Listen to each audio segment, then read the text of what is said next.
All right, there it is, my favorite cut of meat, the skirt steak. You can also use flank steak for this recipe, but skirt steak has way better flavor in my opinion.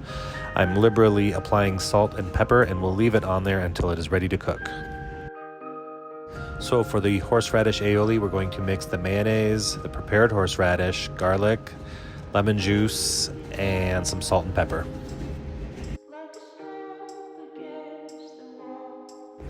Mix it all up and then put it in the fridge until ready to use.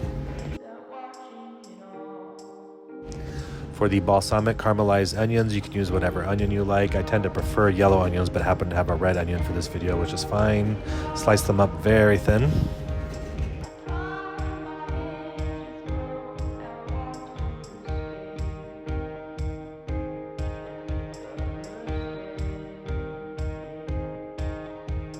Then cook them over low to medium heat with the vegetable oil and butter, stirring continuously until they start to show a little bit of caramelization. Typically takes about 10 to 15 minutes. Then you start to add the balsamic and honey and then a little salt and pepper to taste. Cook them for another 2 to 3 minutes once you've added the balsamic and honey.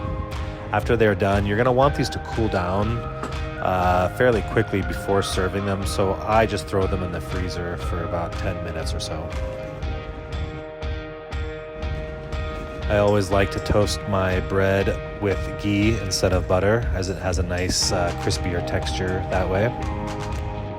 I'm adding just a little bit of garlic to the ghee for some added flavor to the toasted ciabatta.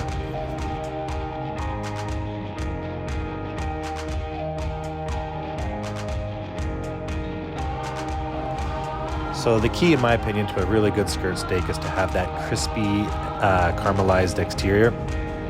And to achieve that, you're gonna want to, first of all, pat that steak dry, very dry, so there's less moisture to create steam. And then secondly, you wanna cook it over a very hot cast iron skillet.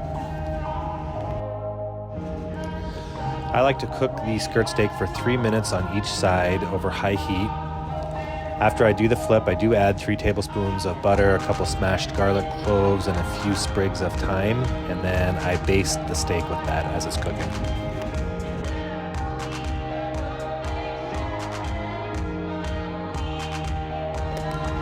Once finished, you'll want to bring the skirt steak over to your cutting board and let it rest for about 10 minutes or so.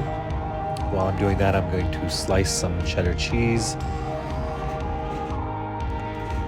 For skirt steak, you really want to cut it thin so that it's easier to chew. And the way I like to slice it is to go, well, first of all, go against the grain. And then notice as I come down with the knife, I tilt it at a 45-degree angle. What this does is it increases that caramelized surface area on each slice, and then it breaks down the fibers and improves tenderness. To layer the sandwich, first start with the horseradish aioli, then add the skirt steak, and the balsamic caramelized onions, cheddar cheese, and arugula. After you've wiped the cast iron, go ahead and add the sandwich back to it, and then I use a panini press to kind of smash it in there a little bit and toast the bun on the outside, which also helps melt the cheese. There you have it, one of my favorite steak sandwiches. Hope you enjoyed.